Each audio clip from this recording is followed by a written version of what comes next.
I worked my whole life believing that if I stayed honest, kind, and patient, life would somehow reward me with peace. My name is Gloria Mayfield, and I'm 50 years old. I live in Charleston, South Carolina, in a small house that still smells faintly of the sea and the magnolia trees that bloom outside my window every spring. For 30 years, I was a schoolteacher. I never made much, but every paycheck carried a piece of my dream, that one day, after decades of hard work, I could finally rest without worry. After my husband James passed away, everything I had left in the world was my son Marcus. He was just 12 then, quiet and thoughtful, with his father's sharp eyes and my stubborn heart. Raising him alone was never easy, but I did it with pride. Every night, I'd sit at the kitchen table, correcting homework papers while he studied beside me. When I looked at him, I saw the reason I had survived every storm. By the time I retired, I had saved close to $200,000, my entire life's earnings. It wasn't a fortune, but to me, it was freedom. I used part of it to help Marcus through college and to support him when he started his career. The rest, I kept tucked away in a separate retirement account, money I promised myself I would never touch unless it was for my health or my peace. It was the symbol of every sacrifice, every sleepless night, and every moment I had spent putting others before myself. I remember the day I walked out of the classroom for the last time. My students had written "We'll miss you, Mrs. Mayfield" on the board in bright chalk. I smiled, though my heart was heavy with memories. 30 years of children's laughter, chalk dust, and the smell of old books. It was the kind of life people called simple, but it was mine. I locked the classroom door, whispered a quiet prayer of gratitude, and went home feeling like I had finally earned my peace. Those first few months of retirement were calm and comforting. I planted flowers, baked pies, and spent my mornings walking by the harbor. I had a rhythm again, quiet, steady, fulfilling. Marcus would call often, sometimes to ask how I was, sometimes to talk about his work. He had grown into a confident young man with big ideas, full of energy and ambition. Every time I saw him, I felt proud. I used to tell my friends, he's everything his father wanted him to be. Still, sometimes, there was a distance in his tone, a coldness I couldn't quite explain. When he spoke about money, his voice would change. He'd say things like, "Mom, you should let your money work for you," or "You're too careful, you should invest." I'd laugh it off, thinking it was just his way of showing concern. After all, he was my son, the boy I had given everything for. There was no reason to doubt him. No reason to think that the person I had raised with love and sacrifice could ever turn those same hands against me. But I've learned something about life in my 50 years. Betrayal doesn't arrive as thunder. It comes softly, like a familiar voice, like a smile you've trusted all your life. And in my case, it came wearing the face of my only son. For most of my life, I thought Marcus was my greatest blessing. He was polite, well-spoken, and always made people laugh. Neighbors adored him, and my co-workers would say, "Gloria, you raised a fine man." I used to feel my heart swell whenever I heard that. Everything I'd endured, the loneliness, the late nights, the years of putting myself last, all of it felt worth it when I looked at him. Marcus had a calm confidence that drew people in. He was ambitious, too, always talking about new projects, new business ideas, and how he wanted to make a name for himself. I used to encourage him, telling him that his father would have been proud. "Dream big, baby," I'd say. "But don't forget where you came from." He'd smile, nod, and kiss my cheek, and I'd believe every word he said. Then, one evening, he came to visit with a new kind of excitement in his eyes. "Mom," he said, "I want you to meet someone." He introduced me to Vanessa Brooks, a young woman with flawless skin, manicured nails, and a presence that filled the room before her voice did. She was beautiful, confident, and carried herself like she belonged on magazine covers. When she shook my hand, her perfume lingered in the air, sweet but sharp. Vanessa smiled politely, but there was something distant behind that smile, as if she were already judging the old furniture in my living room. She complimented my house, my cooking, my dress, everything, but in a way that felt rehearsed, hollow. Still, I told myself to be kind. My son loved her, and that was enough for me. Over the next few months, Marcus spent more and more time with Vanessa and her mother, Claudia Brooks, a woman whose presence could chill a room.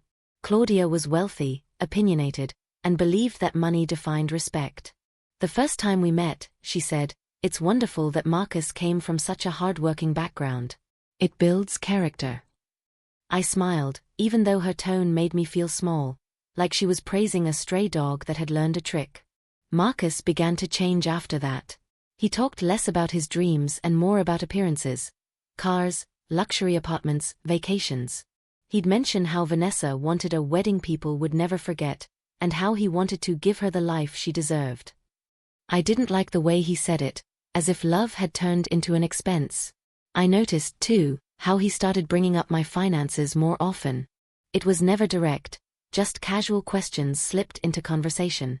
"Mom, do you still keep that retirement fund? Are you earning any interest on it? Have you thought about letting someone manage it for you?" At first, I thought he was just concerned, being responsible, trying to help. I'd smile and tell him not to worry, that everything was fine. But sometimes, when he thought I wasn't looking, I'd see a flicker of something new in his expression. Something that didn't belong on my son's face. Still, I ignored the unease. I told myself I was overthinking, that I was just an old woman learning to let go. Love makes you blind, especially when it's the kind that raised someone from nothing. The day Marcus proposed to Vanessa, he came to me glowing with pride. He showed me the ring, a diamond so large it looked like it could catch sunlight from heaven. I hugged him, forcing a smile, even though I couldn't help but wonder how he afforded it. He said, "Don't worry, Mom. Everything's taken care of. Vanessa's happiness means everything to me." And maybe that was the moment I lost him, not to another woman, but to the idea of a life that didn't include me anymore. That night, after they left, I sat by the window and looked at the stars, the same way I did when he was a boy. I remembered how he used to press his small hand against mine and whisper, "I'll always take care of you, Mama." I wanted to believe that promise still meant something. I really did. But the wind outside carried a different feeling, a quiet warning I couldn't yet understand. The morning of the wedding felt like something out of a dream. Charleston was glowing under a soft spring sun, and the air smelled of jasmine and salt. I wore a pale blue dress that Marcus said made me look elegant, though I felt smaller than ever surrounded by glittering chandeliers and people in clothes that cost more than my car. Vanessa wanted everything perfect, the flowers, the violinists, the white tents near the river. She got what she wanted. I paid most of it quietly, telling myself it was a mother's duty to give her son the day he deserved. I'd worked my whole life so he could have this one day of joy, this chance at the love I once had with his father. Claudia arrived in a gown that shimmered like gold. She greeted me with the kind of smile that said thank you for paying for my daughter's fantasy. When she leaned close, her perfume nearly suffocated me.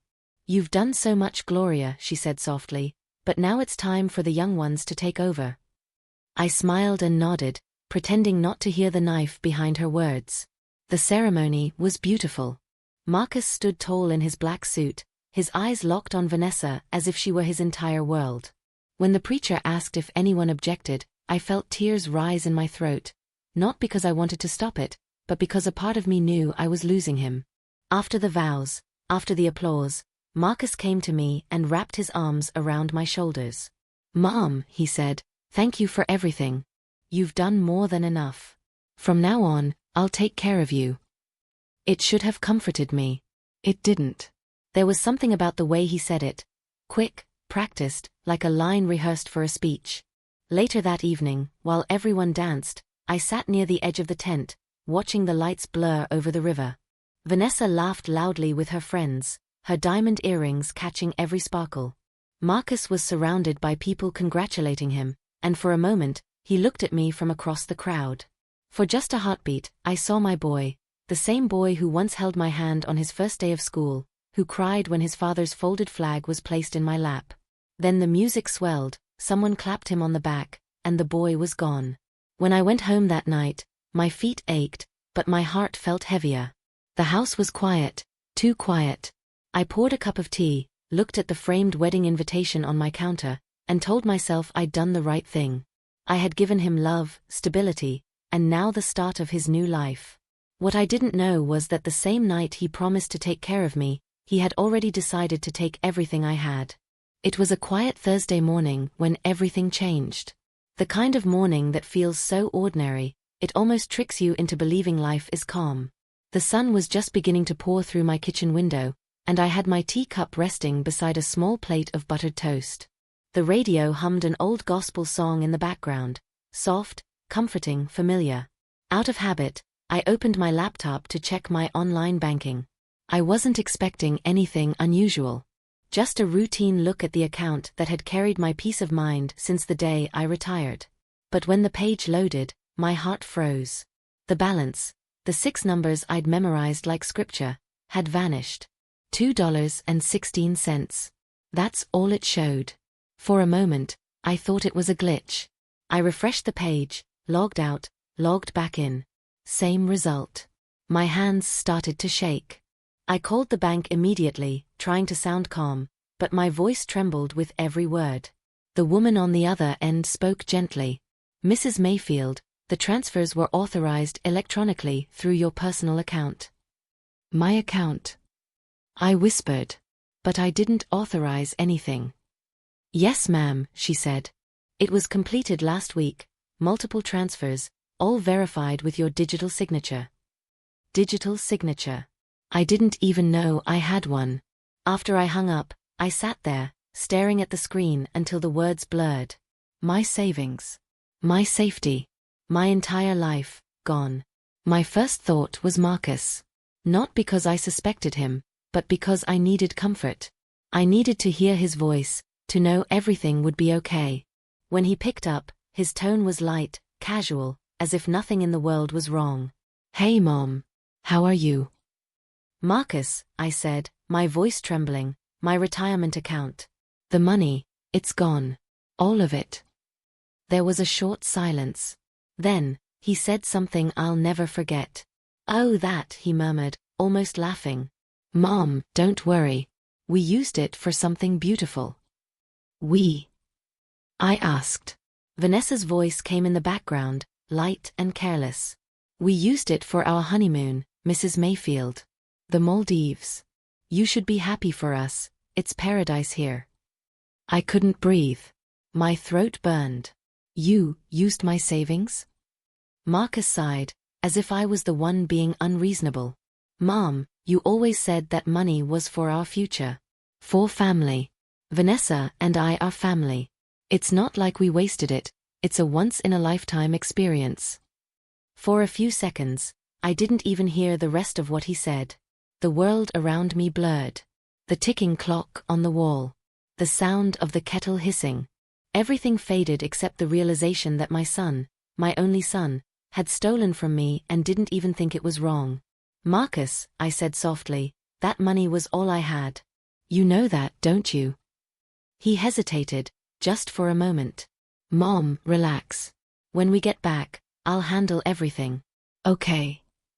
And just like that, the call ended. I sat at my kitchen table long after the line went silent, staring at the reflection of my tear-streaked face in the black laptop screen. It was as if I was looking at a stranger, a woman who had believed love could never betray her. Outside, the wind moved through the magnolia trees, brushing against the window. It sounded almost like a whisper. I looked at the wedding photo on the fridge. Marcus smiling, Vanessa glowing beside him, and my chest tightened. I had spent my life teaching children to be honest, kind, responsible. But I had failed to teach those lessons to the one person who mattered most. That night, I didn't sleep. I sat in the dark, holding my late husband's picture, and whispered, "James, our boy took everything." But deep down, something inside me stirred, not just grief, not just anger. Something quieter, heavier, sharper. A promise.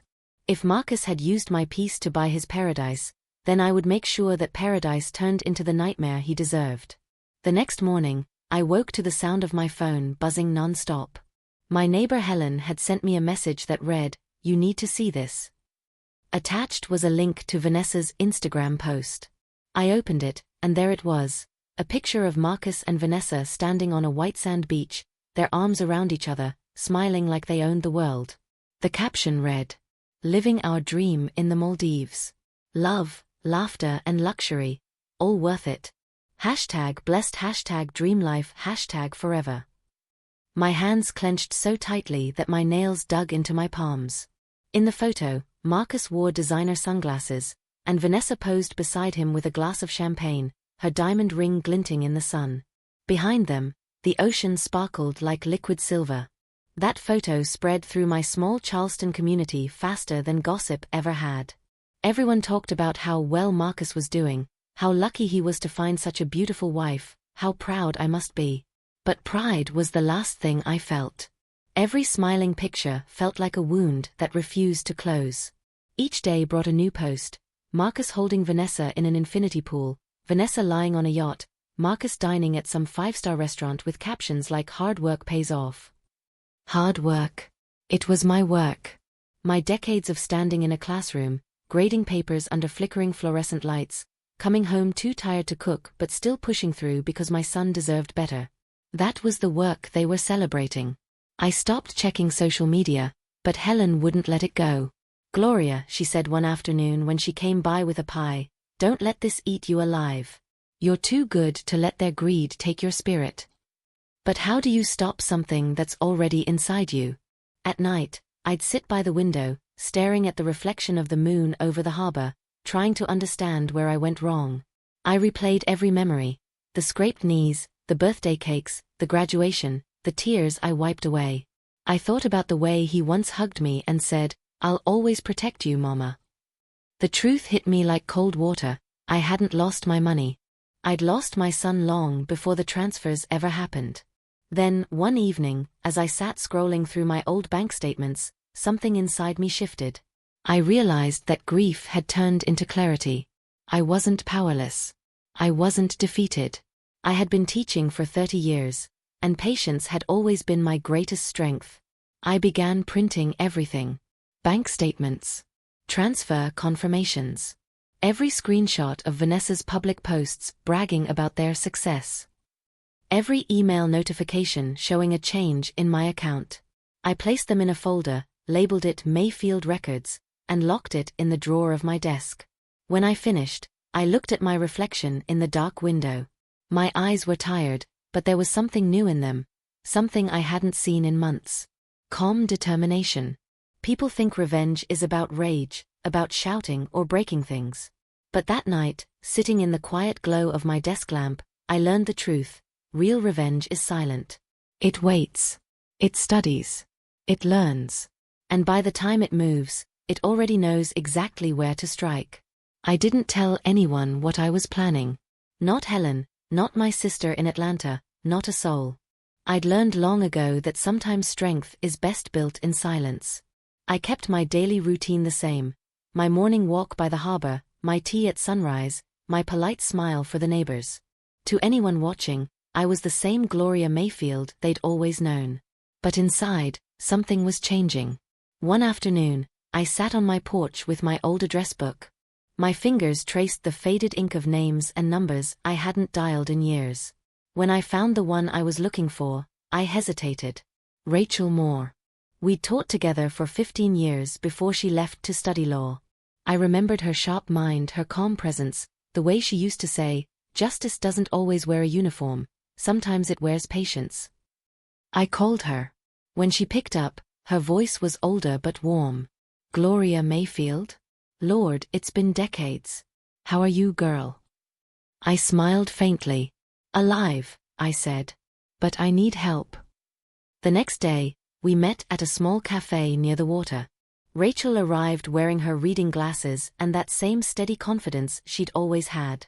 I told her everything, from the first time Marcus asked about my retirement account to the phone call where he laughed about using it for his honeymoon. I expected pity, maybe even judgment. But Rachel didn't interrupt once. She just listened, her pen moving quietly across a legal pad. When I finished, she sighed and looked me dead in the eye. "Gloria, what your son did isn't just wrong, it's illegal. That's financial exploitation. Under federal law, taking money from an elderly relative without consent is a serious crime." The words hit me like a rush of air. Illegal. Not just betrayal, a crime. Rachel continued, "You have every right to fight this. And you can do it without losing your grace. But first, we need proof, solid, undeniable proof. I reached into my purse and placed the folder I'd prepared on the table. Mayfield Records, the label read. Rachel opened it, and a small smile tugged at her lips. "You always were one of the organized ones," she said softly. "This is good. Really good." That afternoon, Rachel walked me through everything I'd need to do. Statements, screenshots, notarized documents, digital forensics. It was overwhelming at first, but she helped me breathe through it. "One thing at a time," she said. "You taught kids how to read and write for 30 years. Now you're just learning a different language, the language of justice." Over the next few weeks, I became a quiet student again. I researched laws, watched legal hearings online, learned how to track transactions and protect evidence. Rachel guided me, but I did the work myself. Each new skill gave me a piece of control I hadn't felt in months. At night, when I couldn't sleep, I'd sit at my kitchen table surrounded by papers, highlighting details, connecting dots. The anger that once burned in me had turned into something sharper, focus. And slowly, my sorrow began to harden into strength. One evening, Helen stopped by unexpectedly. "Gloria, you've been quiet lately," she said. "Are you okay?" I smiled gently. "I'm fine, Helen. Just learning something new." She nodded, unaware that behind her, my desk drawer held a case strong enough to tear down the paradise my son had built from my blood and sweat. By the time summer rolled in, I had gathered everything Rachel said I needed. Copies, witnesses, authorizations. Every line of proof ready and waiting. I placed the final page into the folder, closed it, and whispered, "Done." That night, I slept peacefully for the first time in months. Because I knew now, my revenge didn't need fire or fury. It just needed time. By late summer, Charleston's air grew heavy with humidity, and with it came the news that Marcus and Vanessa were finally back from their honeymoon. Their dream trip, as Vanessa called it online, had lasted almost 6 weeks. 6 weeks of beaches, yachts, and photos captioned with words like earned and gratitude. When I saw their car pull into my driveway one afternoon, my stomach tightened. It was a brand new silver Mercedes, the kind of car you don't buy unless you're trying to prove something. Vanessa stepped out first, her sunglasses the size of half her face, and Marcus followed, tan and smiling, as if nothing had happened. "Mom," he called cheerfully, walking up the porch steps with that same easy grin he used to have as a boy. "We wanted to stop by and see you." I forced a smile. "That's kind of you," I said quietly. "It's been a while." Inside, they acted like guests in a hotel lobby. Vanessa complimented my curtains, my teacups, even my cat, but it was the same kind of flattery that hides impatience. She glanced around as if searching for something better. Marcus handed me a box. "We brought you something," he said. Inside was a silk scarf from the Maldives, bright blue with golden patterns. It was beautiful, expensive, and meaningless. "It's lovely," I said, folding it carefully. "How was the trip?" Vanessa beamed. "Perfect. We needed it after all the stress of the wedding. Oh, and guess what? We just got a penthouse downtown. We'll invite you once it's furnished." "A penthouse. On my money." I nodded politely and served them tea. They talked about restaurants, designers, and social events I couldn't care less about. Marcus mentioned a possible business venture with Vanessa's mother, Claudia, calling her a real mentor. I kept quiet, letting them enjoy their own performance. Before they left, Claudia herself arrived, uninvited. She swept into my living room in heels that clicked like warnings. "Gloria," she said, looking me up and down, "you must feel relieved now that Marcus is settled. You did your part, dear. Time for you to enjoy retirement. Maybe take a cruise." I smiled. "I'm quite content here," I said softly. "I don't need to travel to find peace." Claudia smirked. "Of course. Not everyone is made for that kind of life." Vanessa laughed lightly, linking her arm with her mother's. "She likes simple things, Mom." "That's sweet." I stood there, the cup still warm in my hands, feeling the heat of the tea against my skin. But my voice stayed calm, even steady. "You're right," I said. "Simple things last longer than luxury." Marcus looked slightly uncomfortable but said nothing. They left soon after, the scent of their expensive perfume lingering in the air long after the car disappeared down the road. As soon as they were gone, I went to my desk, opened the top drawer, and looked at the folder labeled Mayfield Records. My fingers rested on it for a moment, and I whispered, "It's time." The next morning, dressed neatly in a cream blouse and gray slacks, I took that folder and walked into the Federal Financial Protection Office downtown. Rachel had already called ahead, so the process began immediately. I signed every document carefully, my hand steady, my heart calm. By the end of that day, the complaint was officially filed under elder financial exploitation and fraud. As I walked out into the warm Charleston evening, the sunset stretched across the harbor like gold dust. For the first time in months, I felt light, not because justice had come, but because I'd finally set it in motion. That night, I sat on my porch with a cup of tea and watched the stars. Somewhere across town, Marcus and Vanessa were probably celebrating their new life, clinking glasses of wine under their crystal lights. They didn't know the storm that was quietly forming, one document at a time. And they had no idea that the woman they thought was finished had just begun. 3 months later, the storm I had quietly built finally broke. It started with a letter, thick, official, sealed with the federal insignia. Marcus and Vanessa received it early one morning at their shiny new penthouse. Inside was a court summons under Federal Elder Financial Exploitation and Fraud, case number #2149MF. By noon, my phone rang. It was Marcus. His voice was sharper now, stripped of that easy charm. "Mom, what the hell is this?" "Paperwork," I said calmly. "Something I should have filed the day you touched my money." He went silent, then lowered his tone. "You didn't have to do this. We're family." I exhaled slowly. Family doesn't steal peace from the people who built it. And I ended the call. After that, everything moved fast. The media caught wind of the case. Charleston teacher files fraud charges against her own son. Rachel warned me it might get public, and she was right. People whispered, neighbors stared, but I didn't care. I had spent my life being quiet, now silence no longer served me. The first court hearing was set for early October. I remember standing in front of the courthouse, its white columns glowing in the autumn light. My hands trembled slightly, not from fear, but from the weight of what was about to unfold. Rachel placed her hand on my shoulder. "You ready?" she asked. I nodded. More than ever.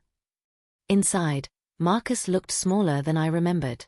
He wore a dark suit, but his shoulders drooped. Vanessa sat beside him, arms crossed, glaring. Claudia sat behind them, whispering to her daughter like a coach before a fight. When the judge entered, the courtroom quieted. Rachel rose first, her voice steady, every word deliberate. She presented the evidence, the bank transfers, the email authorizations, the proof that Marcus had used my digital signature without consent. Each document was like a nail sealing the truth. Vanessa whispered furiously to Marcus as Rachel continued. She displayed Vanessa's public social media posts on a screen, the Maldives photos, the champagne dinners, the #DreamLife hashtags, all timestamped within days of the withdrawals. The judge's brow furrowed. "Mr. Mayfield," he said, turning to Marcus, "do you deny these transactions?" Marcus looked at me for a moment. Maybe hoping for mercy, maybe hoping to find the mother who used to rescue him from every mistake. But she wasn't there anymore. "I thought," he began, his voice faltering, "I thought it was okay. She said it was for the family." Rachel's tone didn't waver. "Your mother never authorized the transfer. You used her personal identification, and you benefited from her retirement funds. That is not family, that is exploitation." Vanessa stood abruptly. "This is ridiculous. We didn't steal, we just borrowed." The judge banged his gavel. "Sit down, Mrs. Brooks Mayfield." For a long, heavy silence, the only sound was the shuffling of papers. Then, the judge spoke again, slowly, firmly. "Mr. Mayfield, this court finds you guilty of financial exploitation of an elder under federal statute. You are ordered to repay all funds, including damages and legal costs. Failure to comply will result in seizure of assets." Vanessa gasped. Claudia's face went pale. And Marcus just stared at the floor. I didn't smile. I didn't cry. I simply breathed, deeply, freely, as if every injustice that had weighed me down for months had finally lifted. When the session ended, Marcus approached me in the hallway. His voice cracked.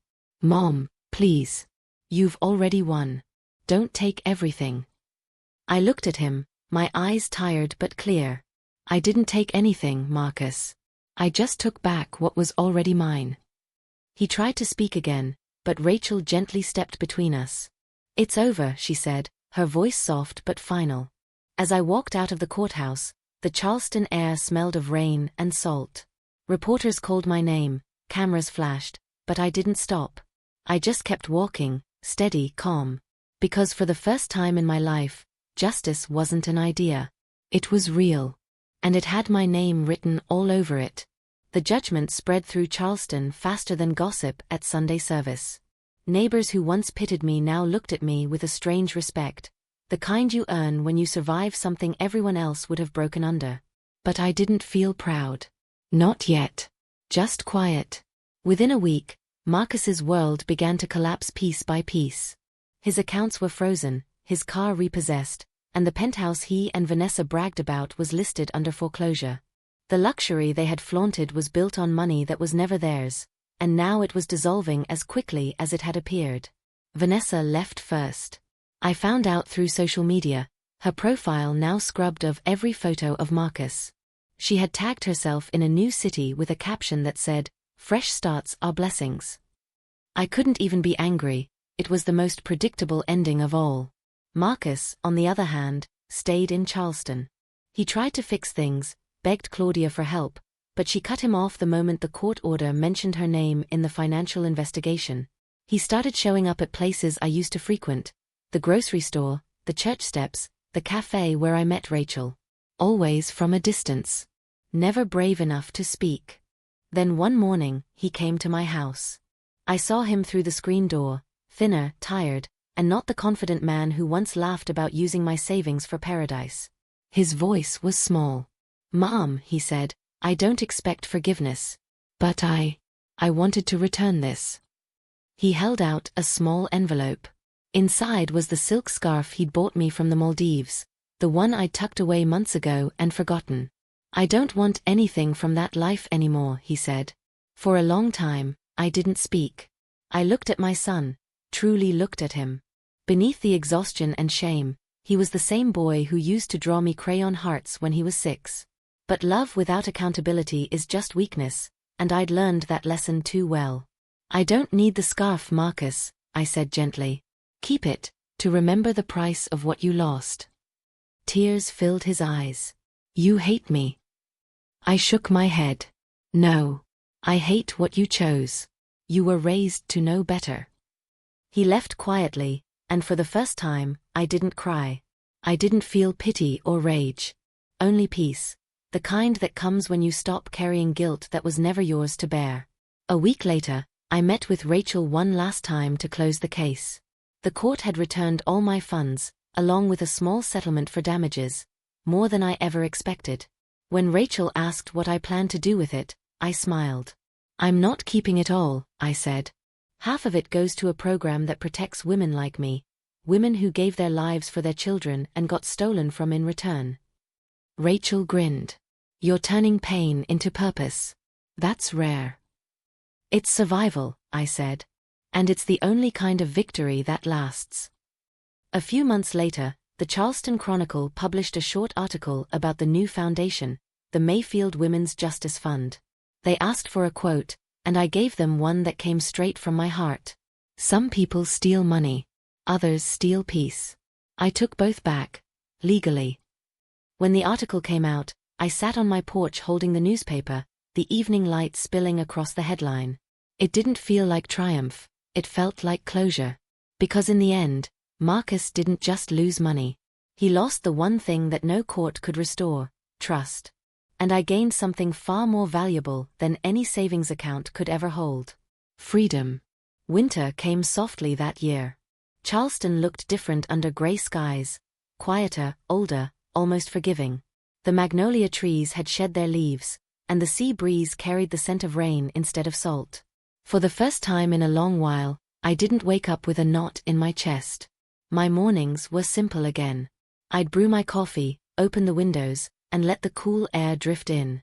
The same table that once held stacks of court papers now held flowers, fresh daisies, their yellow centers bright against the wooden surface. The world had gone back to its rhythm, and so had I. Sometimes I'd see Marcus around town. Once, I spotted him at the farmer's market, carrying groceries in a worn paper bag. He looked thinner, older, humbled. He didn't see me, or maybe he did and just didn't have the strength to meet my eyes. I didn't feel anger. Just a quiet ache, the kind you learn to live with. There were days when I'd still think about the past, about the classroom chalk dust that clung to my hands, about James's steady voice on long evenings, about the little boy who once believed I could fix anything. But life isn't about fixing what's broken. It's about knowing when to stop trying and start healing. The foundation Rachel and I started had grown faster than I expected. Women from all over the state began reaching out. Teachers, nurses, widows, mothers, each with her own story of being betrayed by someone she trusted. We helped them recover what was lost, both legally and emotionally. And every time one of them thanked me, I'd smile and say, "Just pay it forward." One evening, Helen came by with pie, as she always did. "You know," she said, sitting on my porch, "you've become something of a legend around here. The woman who took on her son and won." I laughed softly. "I didn't win, Helen. I just stopped losing." We sat in silence for a while, watching the sun sink behind the harbor. The sky turned gold, then crimson, then a deep shade of peace. Later that night, after Helen left, I walked to my desk and opened the top drawer. Inside was the same silk scarf Marcus had once brought me, folded neatly, untouched. I picked it up, feeling its smooth fabric between my fingers. It no longer felt like a reminder of betrayal. It felt like closure. I walked outside and tied it gently around the porch railing, letting the wind catch its edges. It fluttered softly in the breeze, like a flag of surrender, not to loss but to acceptance. As the stars began to appear over the dark horizon, I whispered to myself, "They thought they stole my money. But what they really stole was my peace." And when I took that back, everything else followed. The wind carried my words out toward the sea, and for the first time in years, I truly felt it. Not revenge, not victory, but peace. The kind of peace that doesn't ask for forgiveness. The kind that simply stays. Thank you for staying with me till the end of my story. If my journey touched your heart, I'd love for you to join our family here. Don't forget to like the video, subscribe to the channel, and share your thoughts in the comments below. I truly enjoy reading where everyone is watching from. Until next time, take care of your heart. And remember, peace is the greatest revenge.